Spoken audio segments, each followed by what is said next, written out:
Ова се настаните од денес. Успешна соработка на армискиот ВИНК и планинската спасителна служба.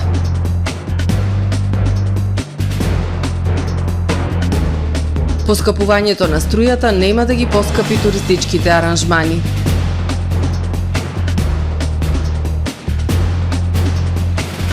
Пуштена во употреба за редовен сообраќај делницата од Клучка петлја до Подмолје.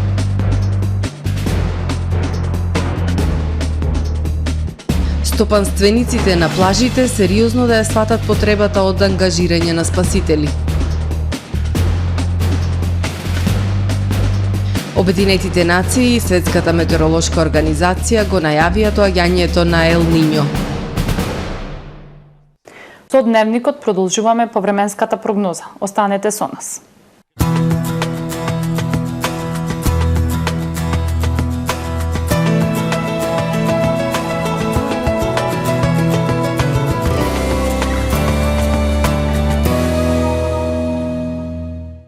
Во Охрид денес времето умерено облачно и нестабилно. Попладне врнежи од дожд, грмотевици и услови за појава на невреме.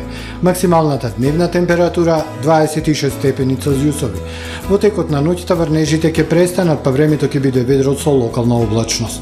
Утре над Скандинавија, над Алпите во источна и југоисточна Европа. Времето умерено облачно и нестабилно, со локални врнежи од дожд, грмотевици и локална појава за невреме. Во останатите делови од Европа, претежно сончево со локална облачност и топло време. На Балканскиот полуостров, времето ќе биде умерено облачно и нестабилно во четврток. Ќе има врнежи од дожд, грмотевици и локална појава на невреме.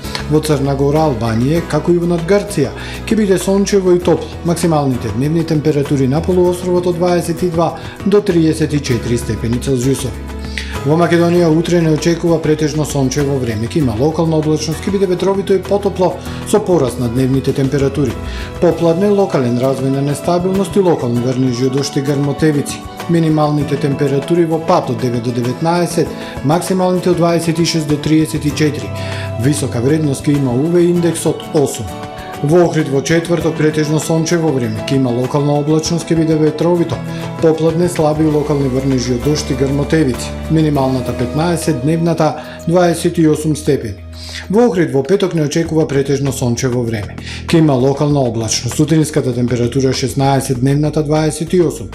Во сабота и недела свежи утри со температура од 15 и 12 степени, а во текот на денот времето сончево и топло. Максималните дневни температури од 26 до 28 степени Целзиусови.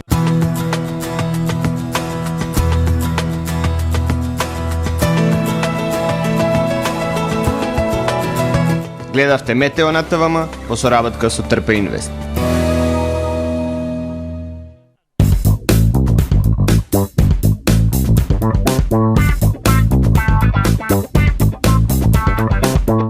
Добре дојдовте во светот на Кармен Бау Центар. Во беспрекорно уреден продажен простор, купувањето во еден Бау Центар никогаш не било попријатно.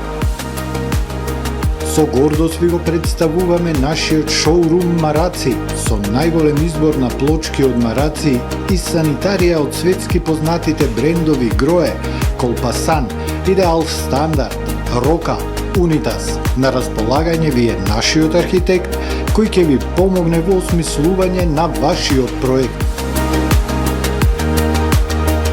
Располагаме со најбогатата палета на ламинат во државава. Одберете од 100 различни дизајни на Swiss Chrono. Покрај стандардниот избор на фасадните системи Knauf и Бекамент, ви нудиме богат избор на професионален алат на реномираните производители Bosch и Divol. Кармен Бау Центар на улица Железничка. Брз кредит не значи скап кредит. Да, добро слушнавте. Аплицирајте за најповолните онлайн кредити со износи од 10.000 до 180.000 денари и рок на отплата до 30 месеци. За повеќе информации посетете не во Центарот на Охрид или аплицирајте веднаш на manimax.mk. Manimax, ваш доверлив финансиски партнер. Тамаро е 25 години охридски водички лидер и препознатлив бренд. Обуките од менаџерскиот тим се доказ за максимална посветеност кон вработените. Тамаро Холдингот се грижи за организацијата и на време пренесените информации кои отсликуваат тимската работа. Секој успех на вработениот е успех и на компанијата. Маркетите располагаат со производи со висок квалитет од секакви брендови по одлични цени. Вкусните печива од Анабела пекарата се веќе омилен појадок на многу потрошувачи во Охрид. Анабела кујната услужува голем број на потрошувачи и компании.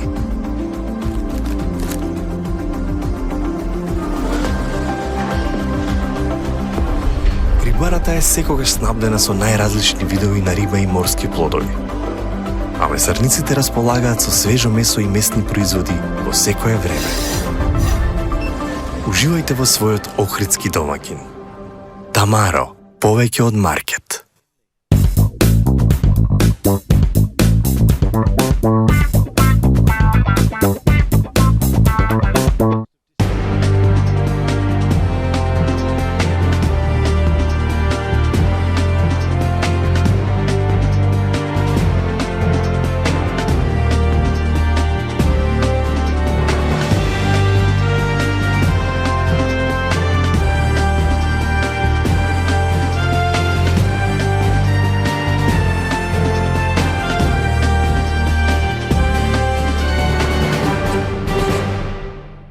Добар ден, прво издание на Дневникот на ТВМ. Армискиот воздухопловен винг под команда за операции Планинската спасителна служба по втор пат организира отворен ден во округот на Центарот за обука на вода во каналот Студенчишта. Целта на настанот е промоција на хуманата мисија на армијата и успешната цивилно-воена соработка, која Армискиот винг и Планинската спасителна служба при Црвен крст Охрид успешно ја развиваат. Армискиот воздухопловен винг под команда за операции и Планинската спасителна служба при Црвениот крст од Охрид денес организираа отворен ден во кругот на Центарот за обука на вода во каналот Студенчишта. Целта на ваквата активност пред се е заедничко дружење и презентација на дел од воздухопловите, армиската опрема и опремата за спасување на планина и тешко пристапни терени. Посетителите и најмладите во кругот на Центарот за обука на вода во каналот Студенчишта имаа можност да се запознаат со еден од воздухопловите на армискиот воздухопловен винг и со опремата која и армијата и Планинската спасителна служба ја користат при најсложените операции. Важно правиме спој помеѓу нашиот цивилен сектор, односно волонтерска служба, која што е специјализирана за спасување на комплексни терени, меѓутоа многу често се случува пристапот до место на несреќа да е многу отежнат без воздухоплов. Денес во светот е сосема нормално интервенциите за спасување да се одвиваат со воздухоплов. Тоа е она што го вежбаме да бидеме усогласени, да работиме сите безбедно под исти усогласени правила, кога ќе е нужно да можеме нашите тимови да бидат транспортирани со воздухоплов на армијата и доколку е потребно од некои навистина комплицирани терени да изведеме извлекување на повреден, значи со помош на техничките помагала, винчот со кој располага хеликоптерот. Синхронизацијата меѓу армискиот винг и службата е воспоставена, а комуникацијата е одлична. Се прави максимална заштеда на ресурси. Не се активираат леталата, кога по копнен пат може да се интервенира од страна на тимот на Планинската спасителна служба. Од службата како цивилен сектор се пофлексибилни за да ги пружат нивните услуги кога има потреба.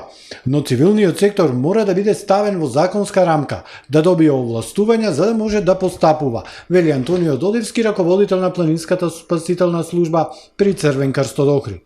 Од армискиот воздухопловен винг работат буквално на секакви операции. Заедно со Планинската спасителна служба работат на спасување на отежнати терени каде има потреба и од воздухоплов на армијата и од Искрено во моментов имаме доволно ресурси да овозможиме ефикасна служба соодветно на условите и приликите во кои што живееме, а искрено кажано реално не даваме толку ефикасна, бидејќи имаме несогласување во однос на регулативата.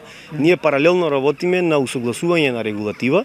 Очекуваме дека во следната година дена барем ќе имаме некаков напредок за да можеме цивилниот најголем проблем што во моментот цивилниот сектор нема јавни овластувања за ова работа. Работиме чисто од хумани поводи на доброволна основа исклучиво кажано по наша волја. Заедно со планинската спасителна служба работат на спасување на отежнати терени, каде има потреба и од воздухоплов на армијата и од екипите на нашата служба за достапување до непристапен терен. Отворениот ден се организира со цел промоција на хуманата мисија на армијата и успешната цивилно-војна соработка, која Вингот и службата при Црвениот крст од Охрид успешно ја развиваат во изминатите 2 години, а во интерес на ефикасноста и квалитетот на спасителните операции на планина и тешко пристапни терени. Од денеска пуштена во употреба за редовен сообраќај делницата од Клучка петлја до Подмоле. СВР Охрид ги информира граѓаните дека од денес, 5 јули, од 11 часот пред истекот на дадениот рок за редовен сообраќај е пуштена во употреба делницата од магистралниот пат Охрид-Кичево на потегот сообраќај на Клучка петлја до Подмоле, која поради градежни работи од минатиот месец беше затворена за сообраќај. Со тоа престанува да важи задолжителниот времен режим за сообраќај, задолжително пренасочување на сообраќајот по стариот пат Охрид-Струга.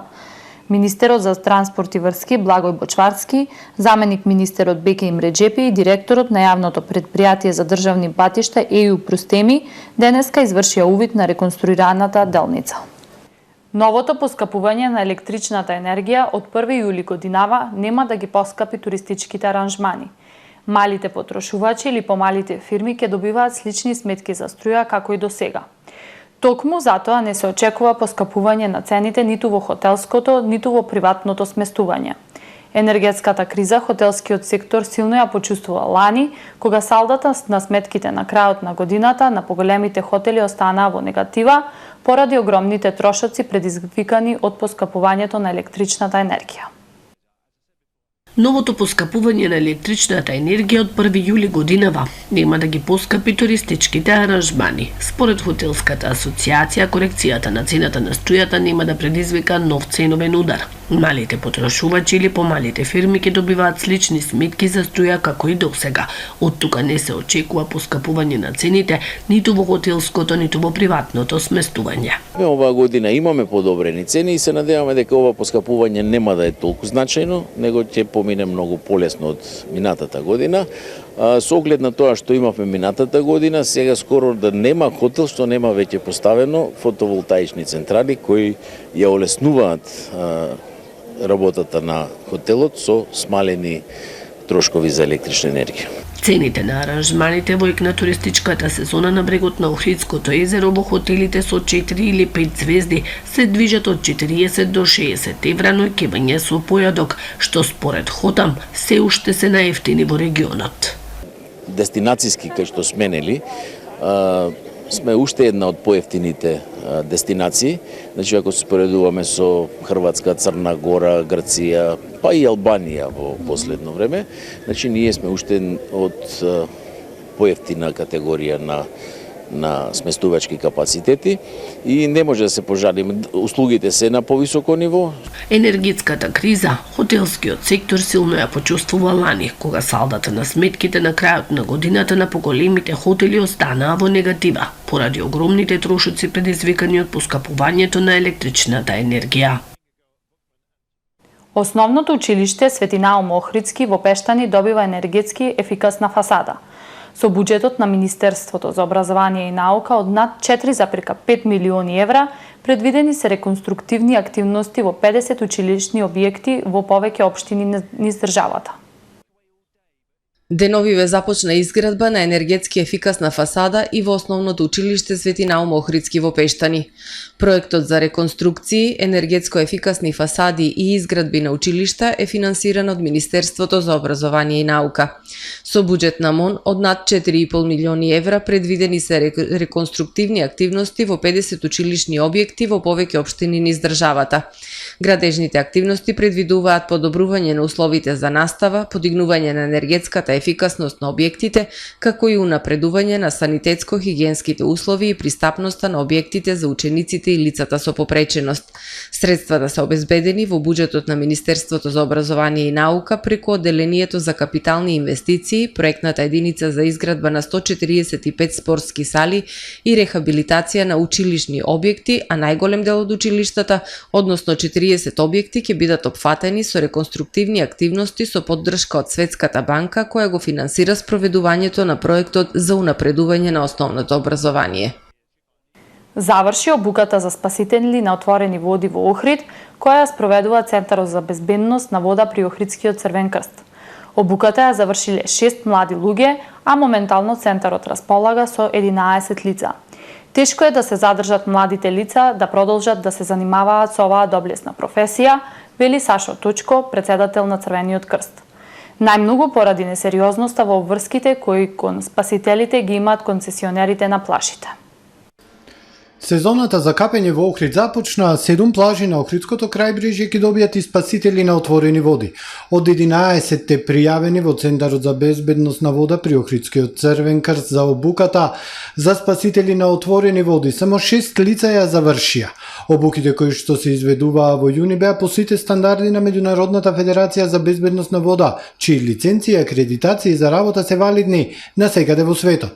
Од година во година се помал е одзивот кај младите да се занимаваат со оваа доблесна професија, вели Сашо Точко, председател на Општинската организација на Црвениот крст од Охрид.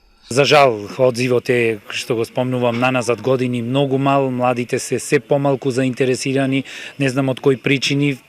Предпоставувам дека бавењето со спасување на вода не е лесна работа, одговорна работа. Нашата младина, дел од нив секако, гледа да имаат што помалку одговорности, што полесно да дојдат до заработка, што во случајов не е така лесно.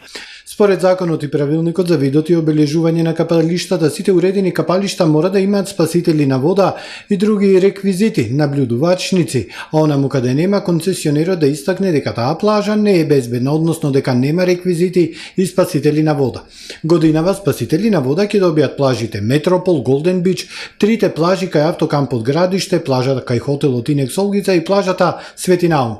За годинешнава обука беше најавено учество и од Албанскиот Црвен крст со десетина кандидати за спасители кои што ќе се обучуваат овде, за да потоа работат на морето во Албанија или на Охридското езеро од албанска страна. Но тоа за жал не се случи, објаснува Сашо Точко, председател на Црвениот крст од Охрид. Иницијативата беше обострана, можам да кажам, и од Црвен крст Охрид и од Црвен крст Албанија, и го подготвувавме тоа цели 2 месеци, и јануари и февруари за оваа обука. За жал и тие имаат проблем со луѓе заинтересирани, млади луѓе кои што би се обучувале за спасители и не успеа да најдат ни до 10 лица кои би дошле овде да се обучуваат, така таа обука се одложува за некој подобар период, може би во септември, може би наредната година. Црвениот крст од Охрид и Центарот за безбедност на вода може да се пофалат со тоа дека се на ниво на врвните организации во целиот свет, особено во делот на подготвеност и действување при катастрофи, како во делот за безбедност на вода и безбедност на планина. Поразителен е фактот за жал што од година во година се послапе интересот кај стопанствениците и воопшто кај заедницата за ангажирање на спасители на плажи и покрај огромниот збирен број на интервенции на спасители на крајот од речиси секоја туристичка сезона. Исто така, слабиот интерес кај младите да се занимаваат со оваа одговорна професија е резултат покрај другото и на несериозноста во врските кои кон спасителите ги имаат концесионерите на плажите. По повод традиционалната културна манифестација Вечер на Живко Чинго, Општина Охрид го распишува годинешниот конкурс за најдобар расказ. Право на учество на конкурсот има секој полнолетен граѓанин на Република Македонија. Трудовите треба да се достават во печатена форма во 3 примероци под шифра без лични податоци за авторот на адреса на Општина Охрид, улица Димитар Влахов, број 57 со назнака за конкурсот за расказ. Авторското право се докажува со 4-тиот примерок, а доставените трудови не се враќаат. Краен рок е 31 јули. Наградата за најдобар расказ е една и изнесува 30.000 денари, а истата ќе биде врачена на културната манифестација Вечер на Живко Чинго, која во неговата чест традиционално секоја година се одржува во неговото родно Велгошти. Во продолжение да ги погледнеме и вестите од светот. Во експлозија за време на артилериски оган во градот Макиевка во источна Украина ранети се 25 лица, соопштија руските власти. Шефот на регионот Донецк, назначен од Москва, Денис Пушилин, во средата наутро на својот канал на Телеграм изјави дека меѓу повредените има и 2 деца во нападите врз градот, што го презедуа руските сили во 2014 година. Украинците рекоа дека експлозијата била толку силна бидејќи за време на гранатирањето било погодено складиште за гориво или муниција. Според руските војни блогови, артилериските ракети Химарс кои Украина ги добила од САД биле користени за гранатирање. Макиевка беше местото на смртоносниот украински напад врз импровизирана руска касарна минатата новогодишна ноќ. Светската метеоролошка организација која делува во составот на Обединетите нации го потврди доаѓањето на временскиот феномен Ел Нињо и предупреди дека подготовките за екстремните временски услови се клучни за да се спасат животи и живеалишта. Последниот Ел Нињо се случи во 2016-та која останува најтоплата година досега. Новиот Ел Нињо доаѓа додека се зголемува глобалното загревање како резултат на штетните емисии што може да поттикне екстремни временски услови и рекордно високи температури. Постои 90% на веројатност дека Ел Нињо ќе продолжи до крајот на 2023-та со умерена сила или ќе биде посилен. Ел Нињо е најголемиот природен климатски феномен на светот кој погодува милиарди луѓе. Вообичаено носи дополнителни поплави на југот на САД, на југот на Јужна Америка, Централна Азија, а сериозни жешки бранови и суши се случуваат во Источна Австралија, Индонезија, Јужна Азија и Средна Америка. Некои научници сметаат дека поради Ел Нињо би можела да биде најтоплата година досега 2023. Еден од играчките возови во забавниот парк во Висконсин се заглавил и останал да виси во воздух. 8 патници останале заглавени во возот и виселе наопаку повеќе од 3 часа, соопшти противпожарникарската служба Крамдон. Имаше механички дефект за време на возењето и возот се заглави во исправна положба, изјавил капетанот на службата. На видејата на социјалните мрежи се гледа како спасувачот се качува во возот додека патниците чекаат превртени наопаку. Поради висината на возот на помош била повикана специјална опрема и спасувачки екипи, се наведува во соопштението. Патниците чекале да дојде камион со скала од далечина од 45 минути. Во спасувањето на патниците учествувале 10 противпожарни возила, 9 амбулантни возила и 50 лица од 3 реони, соопштија пожарникарите. Израелец и неговите 2 сина се уапсени во Турција поради бизарен обид да се качат во авион на меѓународниот аеродром во Истанбул. Тројцата патници го пропуштиле повратниот лет за Израел кога стигнале до авионот веднаш по затварањето на вратите, пошто направиле чуден потек. Скокнале на мостот за качување што вози до леталото, откако авионот почнал да се оддалечува и на тој начин се обиделе да го спречат неговото полетување. На видеото се гледа како еден од израелците скока од мостот на авионот на пистата и се приближува до авионот очигледно како дел од нивниот обид да го запрат летот. Обезбедувањето ги привело на лице место, ги однело во полициска станица. Израелското министерство за надворешни работи соопшти дека е запознаено со инцидентот и дека конзулатот во Истанбул се занимава со него. Тука е крајот на првото издание на Дневникот на ТВМ. Повеќе информации на нашиот портал tvm.mk и на профилите на ТВМ на социјалните мрежи. Имајте пријатен ден.